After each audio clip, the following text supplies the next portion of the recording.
Everyone brought this. Is this your bear? We'd do anything for kids. Yet 1 in 6 children in the U.S. struggle with hunger. Help end childhood hunger near you. Learn how at feedingamerica.org. Give it back! They'll test you. Try to break your will. But however loud the loudness gets, however many cheese puffs may fly, you're the driver, the one in control. Stand firm. Just wait. And move only when you hear the click that says they're buckled in for the drive. Never give up till they buckle up. You're watching The Bat.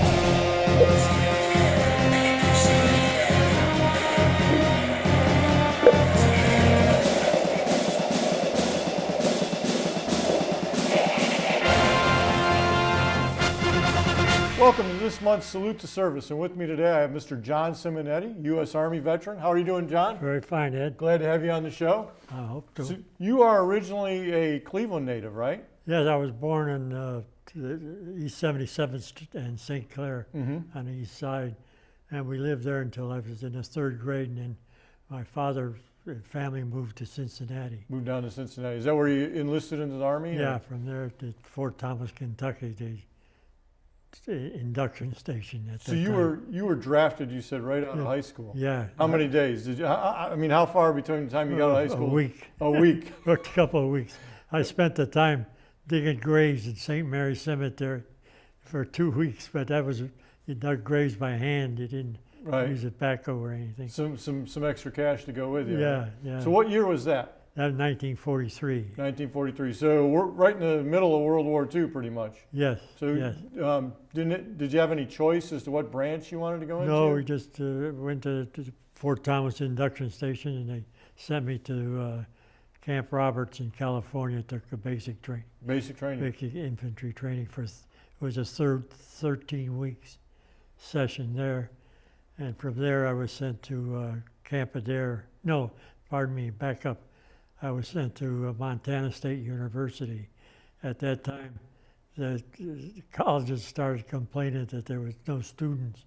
They were drafting everybody, and they needed some kind of income. So the Army and the Navy and the Air Force too, I believe, started this. Ours was called the Army Specialized Training Program, and they sent us. We went up there, quite a few of us, out of my graduating class. So forth in Camp Roberts, went to Montana State University. How long were you there? I was there for a semester, then they decided they needed bodies, and they didn't need students. So was basic training tough, or? Yeah, it was tough. Well, no, I was a runner in high school, so I was in pretty good shape as far as that's concerned, and it wasn't rough. It was. Well, you had to get up early and go to bed late, etc. But it was. So you're in pretty good shape, so it was pretty easy, the physical stuff, yeah. And at Camp Roberts was the largest parade ground in the world, so we did a lot of marching. Drill and ceremony, like? And as a oddity, I was in whatever, I forget the unit, but I was in Company A, and right across the street, right across the grounds from was Company B. I didn't know it at the time, but after I got into the service and so forth, my best friend in the service, he was in Company B and I was Company, and we didn't know each other at that time, but it was strange that it turned out that way. Yeah. So how long you get out of base training? You went to Montana for a few months. How long before you shipped out, or? Well, we were in Montana State. We were students. Mm-hmm. We were we lived in barracks, and did Army training and so forth. At the same time, went to school. So there was a group of us banded together and studied together, because we figured out quickly that we'd rather stay there than go back into the Army. So did you stay there and graduate, or? No, we stayed Oh. there for a semester. Okay. We went there in, I think, October of '43, and we got kicked out in March of '44, and went to.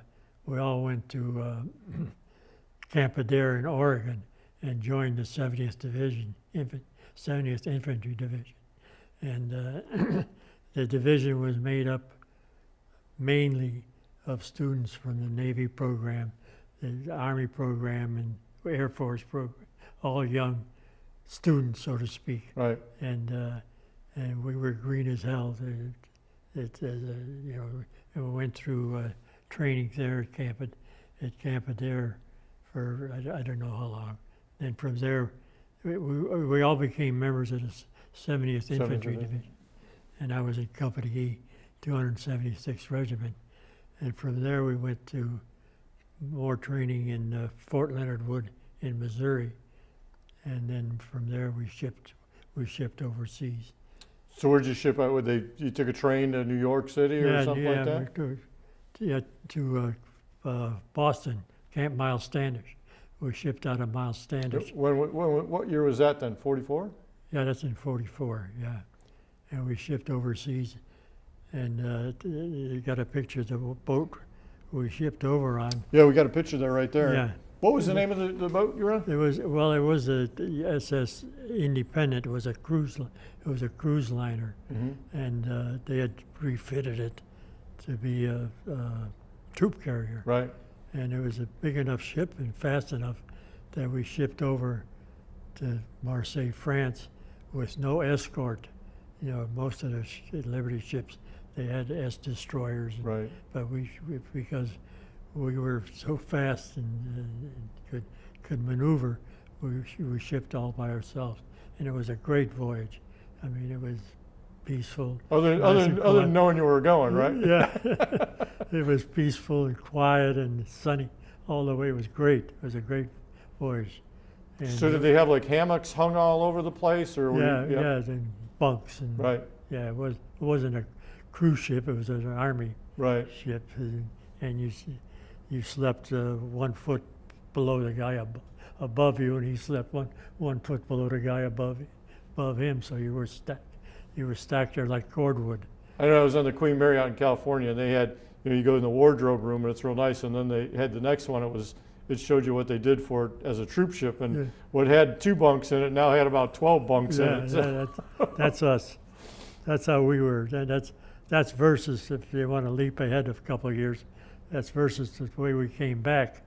After the war. We disbanded the division, and I ended up in Bremerhaven, Germany, coming back on a Liberty ship in the month of March, and through the North Sea, and that was strictly 100% different than the way we went over on the West Point. So you went right into France, right? So yeah, we went right to Marseille, France. So after D-Day and all that already. Yeah.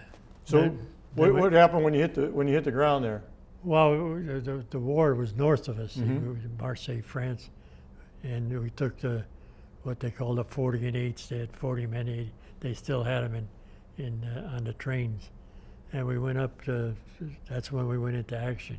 We were broken up we were the 70th Infantry Division, but they broke us up into separate units because at that time they had the Battle of Bulge up in north of us. Right.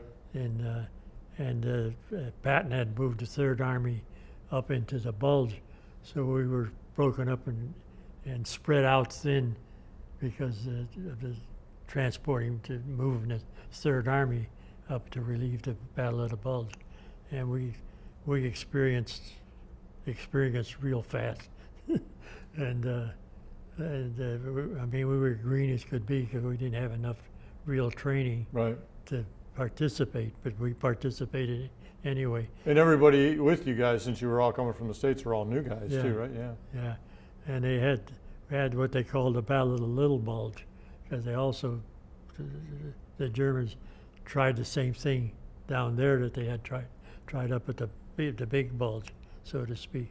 So we like I say, we experienced the experience real fast because we had to. So, and then from and about a month after that, the whole division came together again, because we had split up. Different units had gone here, and different had gone over there. So you had mentioned about taking the 40 and 8, the train cars forward. So a lot of people don't know those are the train cars over there. They were for 40 guys, 8 horses. or 8 horses, Yeah. one or the other, right? I think the horses were still in ours. I'm not sure. Yeah. It smelled that way. Well, they probably had horses one way, Yeah, come yeah. back and get you and throw guys Yeah. in. I'm sure they didn't Yeah. clean them out a whole lot. Then we entered into action as a unit, as a division, and Where was that at? that was up. Well, it was in the Agonal Forest, and then we moved up into near. Well, we ended up in Saar, in the Saar region, along the Saar River, Mm-hmm. and I was in Company I, and we took. There's a castle. They call it a castle, but it's actually a tower from a former castle, and it's Schlossberg Castle, and it was on an elevation that overlooked the city of Forbach, and we were supposed to take this castle, or tower, and we went up and there was nobody there. We just walked right up the hill. Then the Germans finally figured out that that was the site they wanted to keep, and they had deserted. Oh. So they came back up at us from Forbach below. We were up and elevated quite a bit, and they were firing everything they had at us, and we were in the foxholes that they had built, and I was in the castle, and the castle was just a tower, Right. and I was in the castle at one. There's a big window, and I was in one big. And it wasn't a window; it was a big opening. More. Probably something built for crossbows years ago, right? Oh yeah. Yeah. So what kind of weapon did you carry? An M1 or a machine gun? M1. M1. But anyway, the Germans decided they wanted that again, so they attacked us at night. Came back up, Right. and our commander, Captain Andrews, called for fire, our own fire, on the Artillery fire, right? artillery fire and mortar fire on the Germans coming up the hill, and we were in the foxholes, so the Germans were firing at us from their tanks, 81s from their tanks Mm-hmm. stationed below at Forbach, and we were firing on ourselves trying to kill the Germans Artillery. at the same time with artillery and mortars. Wow. Yeah. So how did it turn out? It turned out we won. We won. Oh, that's a good thing. Yeah, we left a lot. They left a lot of dead behind, but we were being protected in their foxholes. That they had dug. Yeah, Wow. that they had dug. And at that time, they said that was the coldest winter in 40 years that they had experienced at that time, and it was cold. Yeah. That was the whole issue with the bulge too, is it was Yeah, so cold. yeah. So when you were going up, when you got on the train cars to go up there, I mean, I'm sure you could see out and stuff. I mean, a lot of destruction and stuff. What are you thinking? Oh, I mean, yeah. what's going through I mean, you've never seen anything like that, I assume. No, especially after the war, in the Army occupation, we went through various. I remember Kassel, which is a good sized town Mm-hmm. in Germany, and this is in the Army of Occupation. You went through there, you could still smell dead The bodies. dead animals or Yeah. people, whatever was in these ruins. I mean, it was terrible. It's just sitting there rotting away. Yeah. Wow.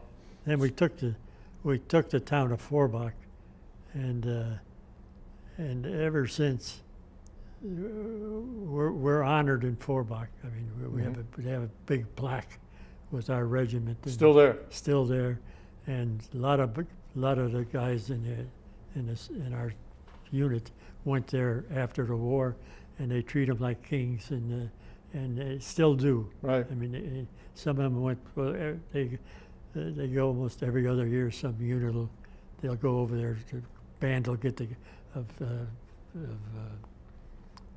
veterans will go over there, and they treat them just like royalty. In fact, they have they have a reenactment every year. They have all the jeeps and Wow. all the weapons, and they put a big monument up for it. Have you ever been back there? No, I haven't gone back. No? They want me to go back because I wouldn't recognize anything when I go back. Yeah. And my folks are from Italy. I'd rather go to Italy and know people I know than go over Right. there. My two sons have been there, and they've been there before about. And they say I should go. I said I remember it like it was. I don't remember. I wouldn't recognize it. Well, it's probably much nicer now than it was. Oh when you yeah, were there. It's beautiful, beautiful town. So after the Battle of Forma, I mean, where'd you guys go? Well, then I happened to get violently ill at that time, so I ended up in England. My first airplane flight went to England, in Kidderminster, England, in the hospital, and I was there. I was there on VE Day. It was a big party. Oh, okay. It was a good time. Yeah. Then from there I went back to my unit, and but this was after the war. Now the war. So you said you were part of the occupation force too. Yes. What was that like? I mean, Well, that was pretty nice. We ended up out in the country, mhm. and there was no damage. You know, the farmers milked the cows and Right. and so forth. They all needed stuff. You know, So what was like your responsibility? Like just like police actions? 'Cause Yeah, there we was no just- government or anything. yeah, there was nothing. Yeah, there was no government. It was, I would say, good duty. Right. Yeah, it wasn't. There was no. And how long- Where we were, there was no ill feeling or Right. anything like that. you know. And so how long were you over there doing that? Well, I was there, then the unit was disbanded, and at the time they were sending people, soldiers home that had points. They had a point system. If you had so many points, you went home. And then, so they changed, the units all changed, and I ended up in the 3rd Division because the 70th was broken up. I ended up in the 3rd Division, and I had a chance to go to, they were looking for people to go to what they called the British Army, British College of the Rhine Right. Army, they called it. And I said, yeah, I'll take advantage of it. Why not? You once went again- over and worked with the Brits a bit. So I went to in Göttingen, Germany, which was one of the oldest universities in the world at that time. How do you think was there any difference between how the Brits viewed the Germans and how we viewed the Germans? No, there was no. I would say no. No? Yeah. I was just wondering because I mean they did a lot of bombing on Great Britain. Yeah. That's why I was just yeah, wondering. yeah. No, there was. I didn't notice any. Let's put it that way. So how far into Germany did you actually get eventually? Well, when I got sick, it was they were going to just get ready to cross the Saar River into Saarbrücken, which is a big town. Yeah, there's a big air base there now, or it used to be. Is there? Yeah. Yeah. Yeah. And I left for England, and And then when you came back, where'd you go? well, I went back into the unit. Then they broke it up. Oh, okay. Yeah. So you never actually made it into Germany? Yeah, I was in Bremerhaven. Oh, that's right. You said Yeah, because I that's was in where you left out. Bremerhaven, So how'd Germany. you get up to Bremerhaven? Well, I ended up in the 78th Division. Okay. I went to the 3rd Division, then I went to the 78th Division because they were disbanding all the time, and that's where I shipped out of Bremen. And so that's up on the north coast, isn't it? Yeah. So when they tell you you're going home, how's that feel? I mean, Oh, happy. Yeah. how long had you been there? Yeah, as a sideline, I don't know if I should say this, but I was a squad leader. I had a squad up there in Bremerhaven, and the captain called me in. The company commander called me in. He said, "John," he says, "you got to do something about your platoon." I said, "Yeah, what's the matter?" He says, "You got the highest VD rate It's time to go in home. Germany." Yeah. Yeah. We had one guy we put him on the boat.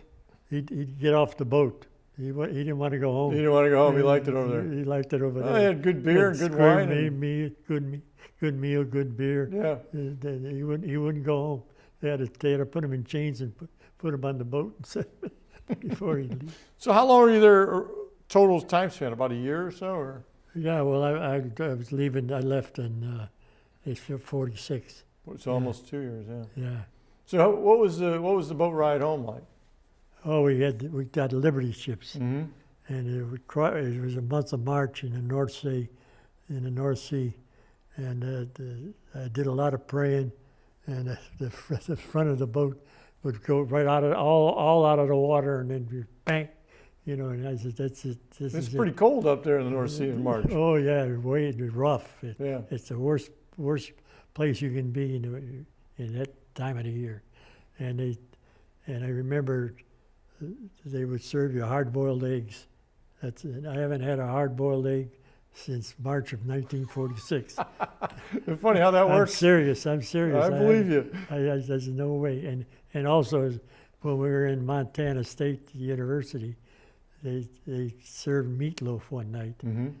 And about 1 o'clock in the morning, the barracks, everybody rose as if it was the bugle rang. Starting to get sick.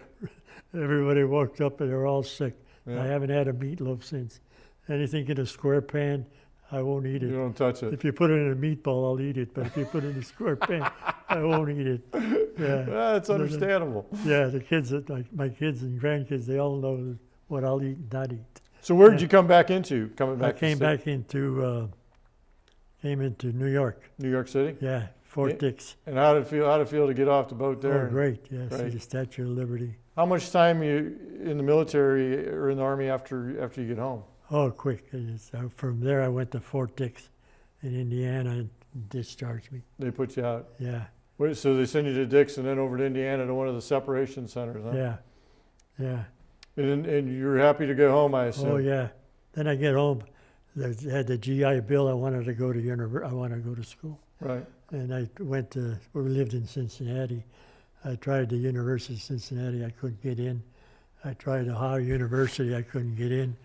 I tried Ohio State, I couldn't get in, because they were all, you could get in, but a year from now. Right. From now, So where'd you go? So I ended up at, I heard Case was giving tests, so I went to Case, and my family at the same time was moving back to Cleveland. Mm-hmm. So I went and took the test at Case, and I got accepted, so I went to Case. And you got a degree in civil engineering? Civil engineering, yeah. And so after that, where'd you go? You obviously you settled down here. At the same time, I'll back up a little bit. One of my best friends in the Army was writing to this girl in Cleveland, and so I didn't have anybody to write to. I started writing to her, and before you know it, when I came back to Cleveland, I started dating her, and we've been married for 70 years now. Now that's the young lady I met when I picked you up. Yeah. Ah, okay. Yeah, and the kids all tease her about Frank, because she was dating Frank, who was my best friend in the Army. Well, obviously she made the better choice. Yeah.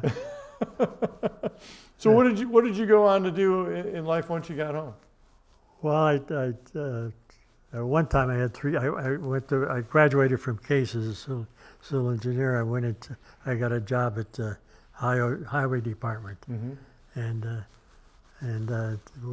we were married while I was still in school, and we had a child, my oldest boy, and I was working 3 jobs. I was working with the highway department. There was a group of us did surveying on the side. And then I was a bartender at Broglio's restaurant at that time. I remember down on 21, right? Yeah. Yeah, I remember Broglio's. Yeah. Broglio's. I was working at Broglio's on Friday nights, all day Saturday. And so I was working 3 jobs at the same time. So do you think your military, the 3 years you were in the service, how did that shape the rest of your life? I think it shaped it very great. I fully recommend that everybody, all people go into service for at least a year, required military service. Do you think being in combat and seeing what you saw and doing what you did, do you think that gives you a different perspective on life? Oh yeah, it's you appreciate everything more, the way I feel, and it's good training for everybody, especially nowadays where people are running wild, shooting each other, and it's a shame to sit back and see this. I thought if they all had a little military, not a lot, but a little military, maybe 6 months even, just to learn how to obey and discipline. I think seeing some of the destruction of war kind of gives you a different perspective on how good life really is. Oh yeah. And you see, you get in the army occupation. Like I say, we lived in rural areas, which wasn't really affected that much. But when you get near the towns, and you see these people, everything's demolished, and you see these people walking around. What are they living on? You just can't believe there's nothing there. You know? No food, no water. Kids got no parents. They still keep on going. Yeah, they don't stop. Yeah, it's pretty amazing. Yeah.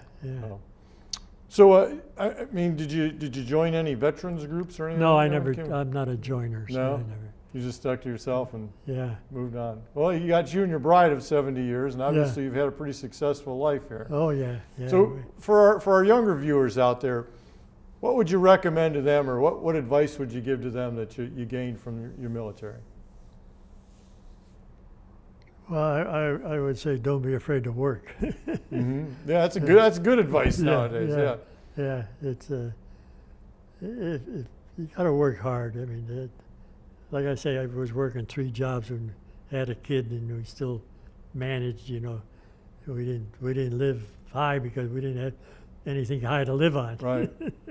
But we managed out, and we ended up in good shape. Someone told me once that they wouldn't call it work if it wasn't hard. Yeah. So I mean, and that goes for just about everything in life. So, yeah. Any last things you want to tell our viewers out there about? No, that's it. I can say to you, I've had a good life. That's all. And so I ask everybody that comes on the show, if you had it to do all over again, would you do it again? I think so. You think so? Yeah. Well, I want to thank you for your service. I want to thank you for coming on the show. Thank you. Nice to have you on here, John. Same here. Appreciate it. Thank you. And we'll see you next month on Salute to Service. Thank you.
Hart, what's going on? I'm leaving. Why? What did I do? Not enough. The pressure's too much. I quit. I get it. I can do better. Just please don't leave. Don't let your heart quit on you. Get your uncontrolled high blood pressure to a healthy range before it's too late.